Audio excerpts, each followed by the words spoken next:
پوری امت میں اس وقت سب سے بڑی سنت جو فوت ہو چکی ہے اس وقت، جس کے ساتھ باقی سنتیں ساری منسلک ہیں، وہ سنت حضور کی خلافت والی ہے۔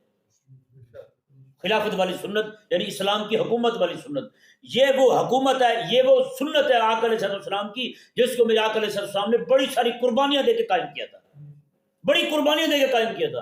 اتنے صحابہ حضور کے شہید ہوئے تھے، حضرت امیر حمزہ رضی اللہ تعالیٰ عنہ کا کلیجہ چبایا گیا تھا اسی خلافت والی سنت کے احیاء کے لیے، اس کو جناب دوام دینے کے لیے میرے آقا صلی اللہ علیہ وسلم نے اتنی قربانیاں دی ہیں۔ آج وہی سب سے بڑی سنت، کیونکہ اس کے بعد یہ سنت قائم ہو جائے اس کے بعد پھر جہاد والی سنت آئے گی، باقی پھر سنتیں ساری آتی جائیں گی۔ آج خلافت نہیں ہے اس لیے تو جہاد نہیں ہو رہا کہیں پر۔ ہر ایک حکمران جو ہے وہ یہی سمجھتا ہے کہ مجھے اپنی سے پٹی کا خیال کرنا ہے، مجھے اپنی باؤنڈری کا خیال کرنا ہے، مجھے اس کے علاوہ کسی کی کوئی فکر نہیں ہے۔ لیکن کافر باؤنڈری نہیں دیکھتا، کافر کافر کو دیکھتا ہے۔ جی امریکہ کا کافر فلسطین پہنچ گیا مسلمانوں کو مارنے کے لیے،